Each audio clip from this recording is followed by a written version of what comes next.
여러분, 오늘 들려드릴 이야기는 80이 넘은 어머니가 자식들에게 완전히 버림받아 혼자 쓸쓸히 지내시다가 마지막에 남기신 편지 한 장으로 온 가족이 완전히 무너져버린 이야기입니다. 이야기의 주인공은 정옥 할머니라고 부르겠습니다. 할머니는 서울 변두리 작은 동네에서 혼자 사시는 분이었어요. 겉으로 보기엔 참 평범한 노인이셨습니다.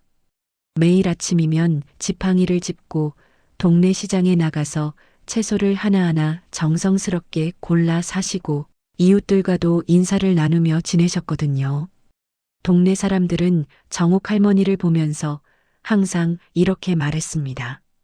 정옥 어머니는 나이가 이렇게 드셔도 참 건강하시고 단단하시다 하고 말이에요. 할머니도 그런 말을 들으면 온화한 미소를 지으며 대답하셨습니다. 아이고, 뭐려.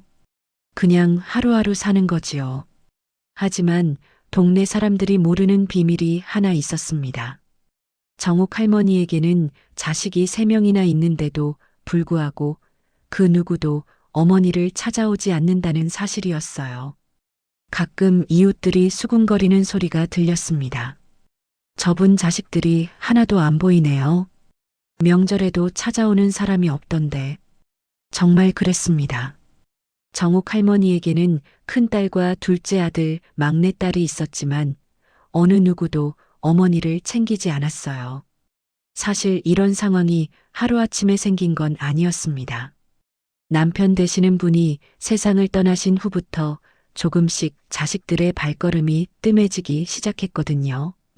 처음엔 큰딸이 가끔 와서 안부를 묻곤 했는데 점점 그마저도 줄어들었어요. 전화도 몇 달에 한 번씩만 오고 그것도 형식적인 안부 인사 정도였습니다. 어머니, 잘 지내시죠? 저희도 바빠서 나중에 시간 나면 뵈러 갈게요. 하지만 그 나중에는 영영 오지 않았습니다. 둘째 아들도 마찬가지였어요. 결혼 후에는 아예 연락이 끊어졌다시피 했고 막내딸은 아이들 키우느라 바쁘다며 어머니는 안중에도 없었습니다. 정옥 할머니는 이런 현실을 받아들이려고 노력했어요. 자식들도 각자 살기 바쁘다는 걸 이해하려고 했습니다. 하지만 마음 한구석이 이상하게 허전하고 쓸쓸했거든요. 특히 밤이 되면 그 적적함이 더욱 심해졌습니다. 그래도 할머니는 누구에게도 하소연하지 않으셨어요. 이웃들에게도 항상 밝은 모습만 보여주셨죠. 하지만 사람의 마음이라는 게 어떻게 속일 수 있겠어요. 동네에서 오래 산 사람들은 다 알고 있었습니다. 정옥 할머니가 얼마나 외로우신지를요. 정옥 할머니의 남편이 세상을 떠난 건 벌써 몇 년 전 일이었습니다. 그분이 살아계실 때만 해도 자식들이 가끔은 얼굴을 비쳤어요. 아버지가 계시니까 형식적이라도 안부를 묻고 갔거든요. 그런데 아버지가 돌아가신 후부터는 정말 완전히 달라졌습니다. 장례식 때까지만 해도 자식들이 모여서 서로 의논하는 모습을 보였어요. 하지만 그 대화 내용을 들어보면 정말 충격적이었습니다. 어머니를 어떻게 모실지가 아니라 누가 어머니를 맡을지 서로 떠넘기기 바빴거든요. 큰딸이 먼저 말문을 열었습니다. 이제 어떻게 하지? 어머니 혼자 두기는 그렇고. 둘째 아들이 즉시 대답했어요. 누나가 딸이니까 누나가 모시는 게 맞지 않아요? 그러자 막내딸이 끼어들었습니다. 오빠는 장남인데 왜 누나한테만 떠넘겨요? 이렇게 서로 책임을 미루다가 결국은 각자 따로 사는 걸로 결정이 났어요. 어머니는 혼자 계시고 자식들은 각자 가끔씩 안부만 묻기로 했다는 거였죠. 하지만 현실은 그것조차도 제대로 지켜지지 않았습니다.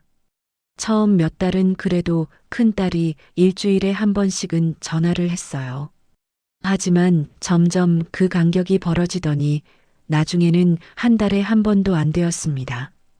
둘째 아들은 더했어요. 명절 때 형식적인 인사 외에는 아예 연락이 없었거든요. 막내딸은 애초부터 관심이 없었어요. 아이들 키우고 살림하기도 바쁜데 어머니까지 신경 쓸 여유가 없다는 시기였습니다. 그 사이 정옥 할머니의 건강은 조금씩 나빠지고 있었어요. 무릎도 아프시고 혈압도 불안정했습니다. 소화도 잘 안 되시고 밤에는 잠도 제대로 못 이루셨거든요. 하지만 이런 걸 누구에게 말할 수가 없었어요. 자식들에게 연락하면 괜히 부담만 줄 것 같아서였습니다. 정옥 할머니는 혼자서 모든 걸 감당하려고 하셨어요. 아픈 걸 참고 외로운 것도 혼자 견뎠습니다. 가끔 너무 힘들 때는 이웃집 아주머니가 도움이 되었어요. 박영숙이라는 분이었는데 정옥 할머니보다 살짝 어리지만 비슷한 처지에 있는 분이었거든요. 박영숙 씨는 정말 따뜻한 분이었습니다. 가끔씩 반찬을 만들어서 가져다 주시고 몸이 아플 때는 병원에도 함께 가주셨어요.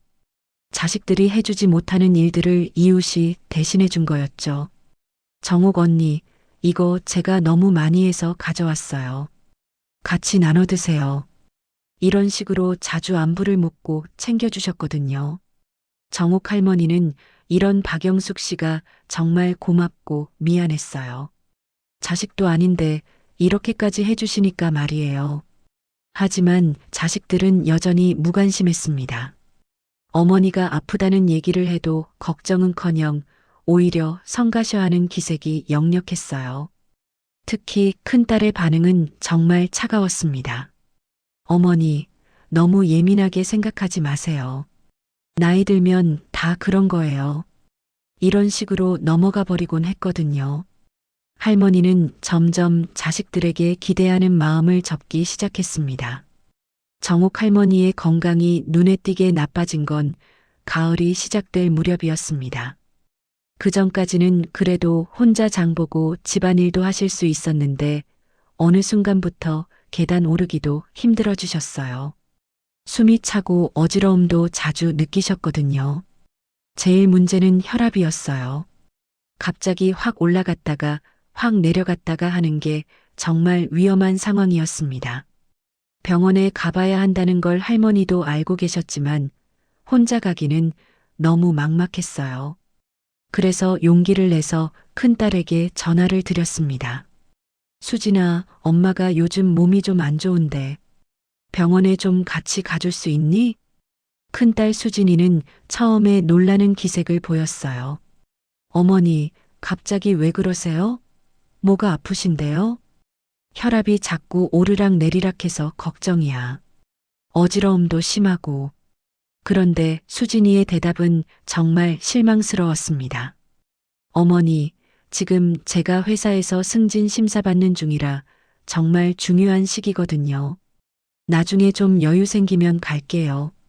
둘째 아들 민수에게도 연락해봤지만 마찬가지였어요.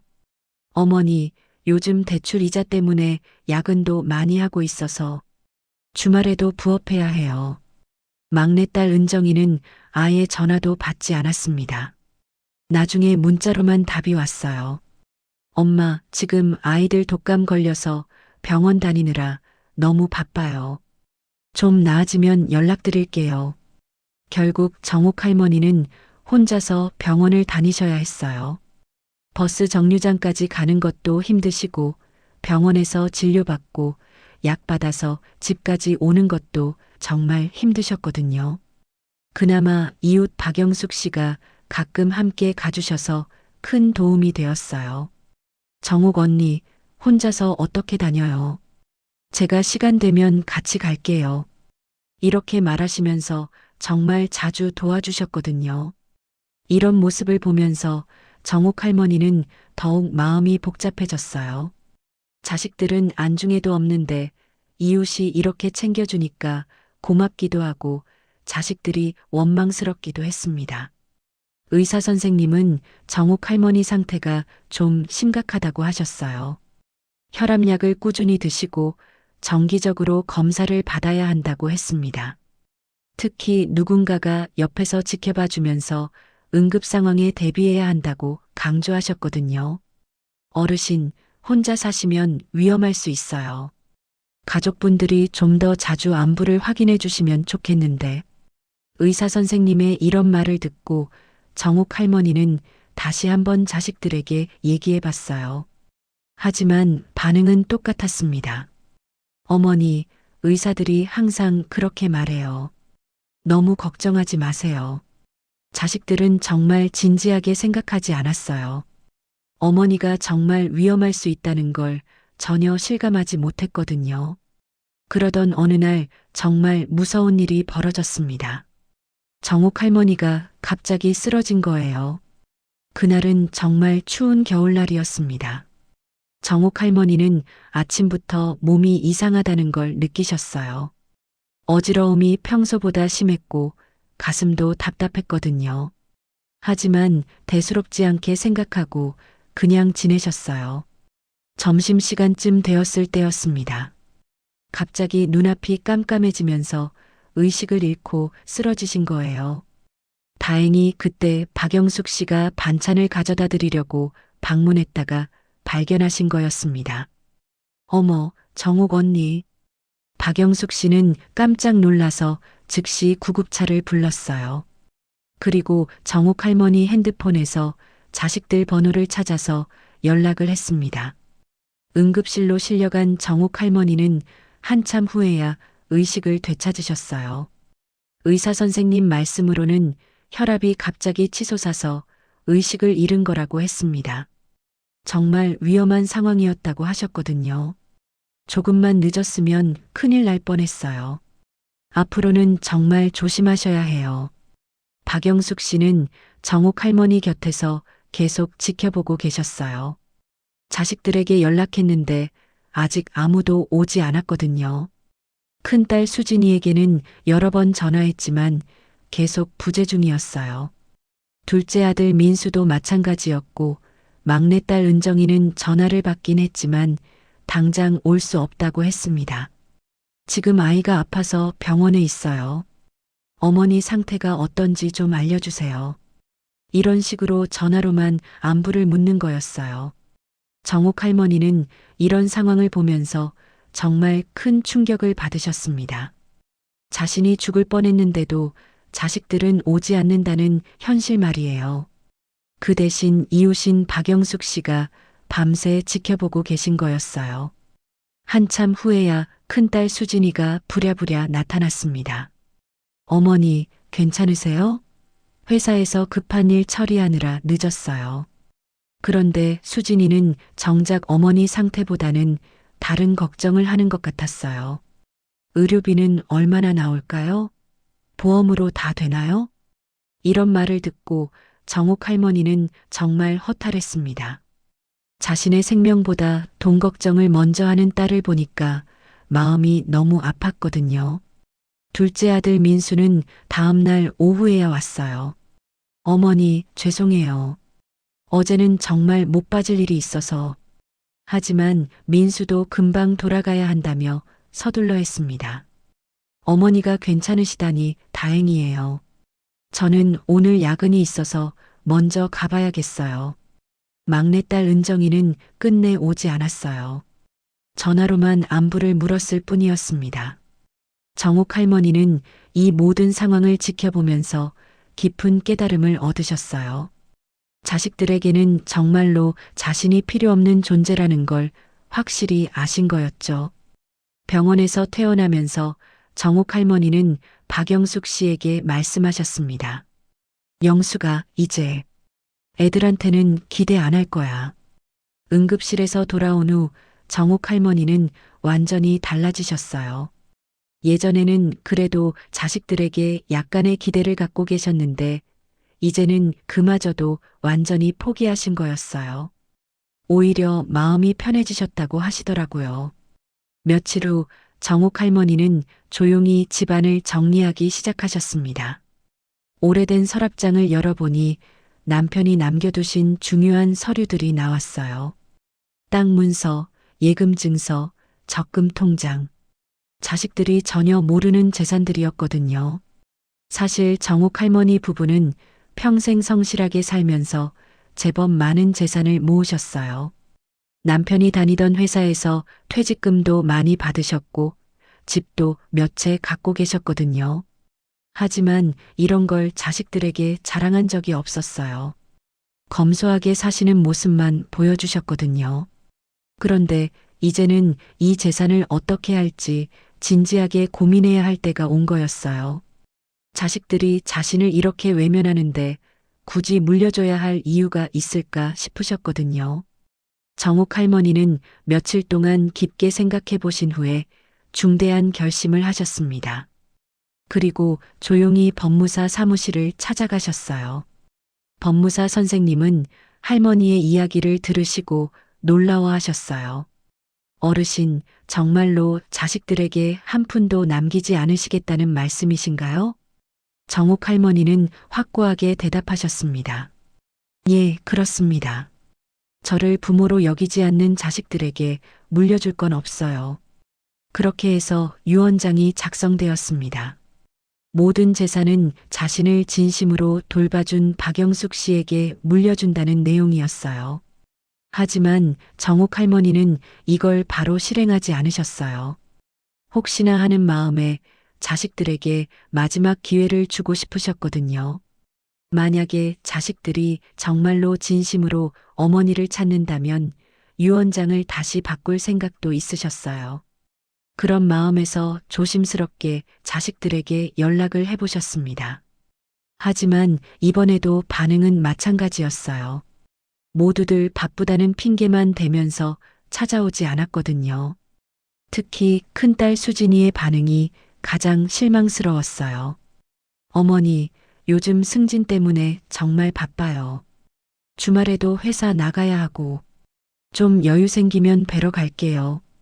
이미 몇 달째 똑같은 말만 반복하고 있었거든요. 둘째 아들 민수도 마찬가지였어요. 어머니, 아파트 대출 이자가 너무 올라서 야근이 늘었어요. 당분간은 정말 힘들 것 같아요. 막내딸 은정이는 더했습니다. 엄마, 우리 애들이 학원 여러 개 다니는데 픽업하고 드롭하느라 정신이 없어요. 정말 시간이 안 나요. 이런 대답들을 들으면서 정옥 할머니는 확신하셨어요. 자식들은 정말로 자신에게 관심이 없다는 것을요. 반면에 박영숙 씨는 매일 안부를 묻고 챙겨주셨어요. 정옥 언니, 오늘 컨디션은 어때요? 약은 제때 드셨어요? 이런 세심한 배려를 해주시는 분이었거든요. 정옥 할머니는 마침내 최종 결심을 하셨습니다. 유언장을 확실하게 정리하시고 자식들에게는 더 이상 기대하지 않기로 하신 거예요. 그런데 어쩐 일인지 소문이 나기 시작했어요. 정옥 할머니가 유산 정리를 하고 있다는 얘기가 동네에 퍼진 거였어요. 아마도 법무사 사무실을 다니는 모습을 누군가 봤나 봐요. 처음에는 작은 소문이었는데 점점 커져서 결국 자식들 귀에까지 들어가게 되었습니다. 그런데 정말 신기한 일이 벌어졌어요. 그동안 어머니에게 전혀 관심이 없던 자식들이 갑자기 연락을 해온 거예요. 제일 먼저 움직인 건 큰딸 수진이었어요. 어머니, 요즘 어떻게 지내세요? 제가 너무 바빠서 자주 못 뵈어서 죄송해요. 갑자기 목소리 톤부터가 달라졌거든요. 그동안 건성으로 대답하던 것과는 완전히 다른 모습이었어요. 어머니, 이번 주말에 시간 내서 꼭 뵈러 갈게요. 맛있는 거 해드릴게요. 둘째 아들 민수도 마찬가지였어요. 어머니, 그동안 제가 너무 일에만 신경 쓰느라 어머니 소홀히 했네요. 반성하고 있어요. 평소 같으면 절대 하지 않을 말들을 하기 시작한 거예요.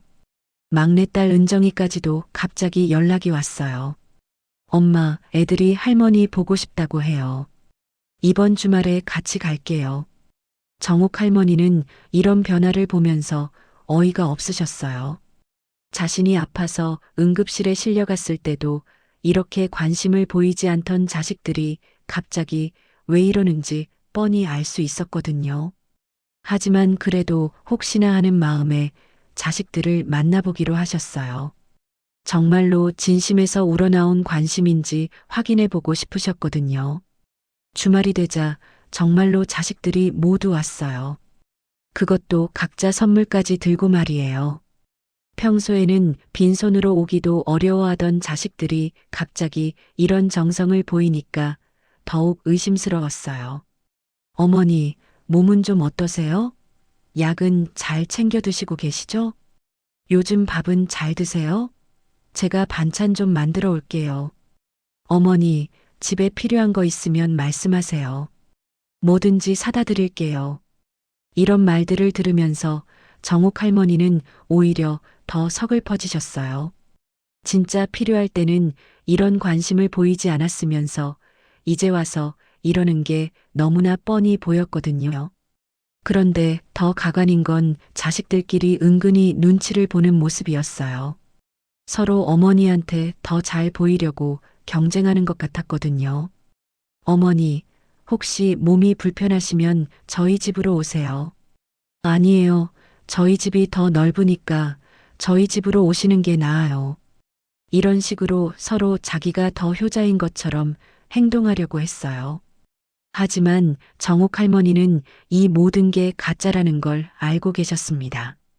특히 자식들이 슬쩍슬쩍 재산 얘기를 꺼내는 모습을 보면서 확신하게 되셨어요. 어머니, 혹시 중요한 서류 같은 거 정리하셨어요? 통장 관리 같은 거 힘드시면 저희가 도와드릴게요. 이런 말들을 듣고 정옥 할머니는 마음을 완전히 굳히셨습니다. 그 후로도 자식들의 가식적인 관심은 계속되었어요. 매일같이 전화가 오고 주말마다 찾아왔습니다. 하지만 정옥 할머니는 이미 모든 걸 결정하신 상태였어요. 어느 날 정옥 할머니는 조용히 집을 비우셨습니다. 미리 준비해둔 요양원으로 들어가신 거였어요. 자식들과 더 이상 만나고 싶지 않으셨거든요. 식탁 위에는 봉투 하나만 남겨두셨어요. 자식들에게 전하는 마지막 편지였습니다. 그날 저녁 큰딸 수진이가 평소처럼 어머니를 찾아왔다가 빈집을 발견했어요. 그리고 식탁 위에 편지를 보게 된 거죠. 급히 다른 형제들에게도 연락해서 모두 모였습니다. 그리고 함께 편지를 읽어봤어요. 편지 내용은 이런 거였어요. 내 사랑하는 자식들아. 엄마는 이제 요양원에서 지내기로 했다. 앞으로는 찾아오지도 말고 연락하지도 마라. 그리고 내가 죽으면 장례식에도 오지 마라. 내 전 재산은 나를 진심으로 돌봐준 사람에게 남겼다. 너희들이 그토록 신경 쓰던 유산은 한 푼도 받지 못할 것이다. 이것이 부모를 외면한 자식들이 받을 마땅한 대가다. 자식들은 이 편지를 읽고 완전히 패닉 상태가 되었어요. 특히 재산을 물려받지 못한다는 내용에 충격을 받았거든요. 그 사람이 누구야? 누가 엄마 재산을 받는다는 거야? 서로 의심의 눈초리로 바라보기 시작했어요. 혹시 누군가 어머니를 꼬드긴 건 아닌지 말이에요. 결국 자식들은 요양원까지 찾아갔습니다. 정옥 할머니를 만나서 따지려고 한 거예요. 어머니, 이게 무슨 소리예요? 갑자기 왜 이러세요? 하지만 정옥 할머니는 차가운 표정으로 말씀하셨어요. 이제 와서 왜 찾아오느냐? 너희들이 필요할 때는 어디 있었더냐? 그리고 진실을 말씀해 주셨어요. 그동안 자신을 진심으로 돌봐준 사람은 박영숙 씨뿐이었다고요. 응급실에 실려갔을 때도, 아플 때도, 외로울 때도 항상 곁에 있어준 분이라고 하셨어요. 영숙이는 너희들보다 더 나은 딸이었다. 진짜 가족이 뭔지 그분을 보면서 알게 되었다. 자식들은 이 말을 듣고 더욱 당황했어요. 그래도 저희가 친자식인데 혈육을 저버리고 남에게 재산을 주시겠다는 거예요? 그러자 정옥 할머니가 마지막 폭탄을 터뜨리셨어요. 너희 아버지도 살아계실 때 이미 정해두셨다. 자식들이 부모를 외면하면 상속받을 자격이 없다고 유언을 남겨두셨다. 정말로 그랬어요. 남편도 생전에 이런 상황을 예상하고 유언장을 써두셨던 거였어요. 팔짱 사이다 결말과 뒤늦은 후회. 자식들은 이 모든 진실을 듣고 완전히 무너졌어요. 그동안 당연하다고 생각했던 상속권이 사라진 것도 충격이었지만 무엇보다 자신들의 행동이 얼마나 잘못되었는지를 깨닫게 된 거였거든요. 특히 큰딸 수진이는 땅을 치고 후회했어요. 엄마, 제가 잘못했어요. 정말 잘못했어요. 하지만 정옥 할머니는 이미 마음을 단단히 굳히신 상태였어요. 이제 와서 후회해봤자 소용없다. 너희들은 이미 내게서 받을 만큼 다 받았다. 키워준 것, 교육시켜준 것으로도 충분하다. 둘째 아들 민수도 울면서 빌어봤지만 소용없었어요. 어머니, 다시 기회를 주세요. 앞으로는 정말 잘할게요. 기회는 이미 많이 줬다. 너희들이 스스로 포기한 거다. 막내딸 은정이는 아예 화를 내기 시작했어요. 이건 너무하는 거 아니에요? 아무리 그래도 친자식한테 이럴 수는 없잖아요. 그러자 정옥 할머니가 단호하게 말씀하셨어요. 친자식이라고? 그럼 너희들은 나를 친어머니로 대했더냐? 내가 죽어가는데도 오지 않던 자식들이 지금 와서 친자식 타령을 하는구나. 이 말을 듣고 자식들은 할 말이 없었어요. 모든 게 사실이었거든요. 결국 자식들은 서로를 원망하기 시작했어요. 누나가 맞으니까 누나가 더 챙겼어야지. 오빠는 장남인데 왜 나한테만 떠넘겨. 다들 자기 일만 바쁘다고 하면서 엄마는 신경도 안 썼잖아. 이런 식으로 책임을 서로에게 떠넘기면서 싸우기 시작했어요. 그 모습을 보던 정옥 할머니는 정말 한심하다는 표정을 지으셨어요. 한편 박영숙 씨는 갑작스런 상속 소식에 정말 놀라셨어요. 전혀 예상하지 못한 일이었거든요. 정옥 언니, 이런 큰 재산을 제가 어떻게 받아요. 하지만 정옥 할머니는 확고하게 말씀하셨어요. 당신이 받을 자격이 있는 사람이야. 자식도 아닌데 이렇게 돌봐준 사람이 어디 있겠어. 박영숙 씨는 눈물을 흘리시면서 말씀하셨어요. 언니, 그냥 서로 도우며 산 건데. 이런 큰 은혜를 어떻게 갚죠? 은혜는 무슨 은혜야. 당신이 베푼 따뜻한 마음에 대한 당연한 보답이야. 자식들은 법적으로 이의를 제기해 보려고 했지만 소용없었어요. 유언장이 법적으로 완벽하게 작성되어 있었고 남편의 유언까지 있었거든요. 결국 자식들은 빈손으로 돌아갈 수밖에 없었어요. 그것도 서로 원망하고 미워하는 관계가 되어서 말이에요. 몇 달 후 정옥 할머니는 요양원에서 편안하게 지내고 계셨어요. 박영숙 씨가 자주 찾아오셔서 대화를 나누고 함께 산책도 하셨거든요. 어느 따뜻한 봄날 정옥 할머니는 박영숙 씨와 함께 요양원 정원을 거닐면서 말씀하셨어요. 영숙아, 이제 정말 마음이 편해졌어. 더 이상 자식들한테 기대하지 않으니까 속상할 일도 없고. 박영숙 씨가 대답하셨어요. 언니도 이제 편히 지내세요. 제가 계속 옆에 있을게요. 정옥 할머니는 따뜻한 햇빛을 받으며 작은 미소를 지으셨어요. 진짜 가족이 무엇인지 이제야 알게 되셨거든요. 혈육이 전부가 아니라는 걸 깨달으신 거였어요. 이 이야기를 통해 우리는 정말 중요한 교훈을 얻을 수 있습니다. 부모님의 사랑을 당연하게 여기고 소홀히 하다 보면 결국 모든 걸 잃게 된다는 것이에요. 돈보다 더 소중한 건 진심에서 우러나온 관심과 사랑이라는 걸 기억해야겠습니다. 구독과 좋아요, 댓글은 저에게 큰 힘이 됩니다.